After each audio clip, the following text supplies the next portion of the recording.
Here are the top 3 rebuttals. I want to think about it. I want to talk to my kids. And Claude, I want to buy later.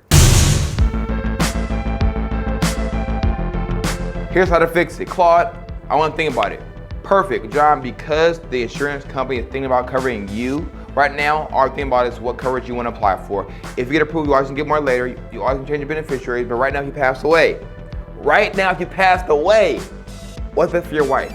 A, B, or C? A customer will always hit you back if you don't follow up your rebuttal with a close. So what that means is this. She's telling me she wants to think about it. I'm saying perfect, that makes sense. I think you should think about it. Here's the thing. Right now, you're thinking about if you want to get more coverage or less coverage. Claude, my kids makes all the choices for me. Let's talk to them first. I go, perfect. How long your son been licensed? You have to break their pattern and be shocked that they would say such a thing, right? Because you wouldn't take your car to your doctor, right? So we're not gonna let a customer think about insurance from their son who's a banker, right? Because he's a great banker, but he's not an insurance salesperson, right? So you have to be very clear, very direct. I'm a big fan, you guys, of asking questions with questions, not pitching at them. I'm gonna move past their objection, ask a question, back to the close, and get a deal. Hey Claude, I'm gonna buy it later. I'm gonna die later, not no time soon. Thank you, I'll buy it later. Stop it. John, you're right, you can control death. No, in all seriousness, John, when you fill this out, being that you have no coverage right now, if you passed away, what would Sarah do? Because later, John, who knows what happened later, but right now, if you passed away yesterday, not tomorrow, if you passed yesterday, what would Sarah do? Option A, B, or C?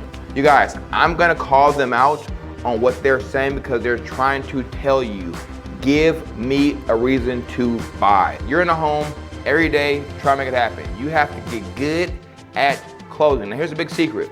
Closing is not done at the end. Closing is done throughout the whole presentation. What does that mean? You have to be able to ask questions and trial closes the whole presentation. So for me, I'm asking them constantly, does this make sense? Do you see how your family can use this? I'm gonna ask them their beneficiary's name. I'm gonna ask them, if you didn't have this in place, what would Sarah do if you passed away? I'm gonna constantly put the pressure on them to think about what will happen if this is not in place. You guys, if you get good at this, if you get good at asking questions, getting answers to your questions, paying the value, having them see themselves not having this, what the life looks like, having them see themselves with having this, what it looks like. So you have to ask questions, you have to close throughout the whole presentation. And you guys, here's the bottom line. Everybody you see will not buy insurance. It's a fact, most folks won't buy, but most folks will buy. How about your belief, right? I'm a believer.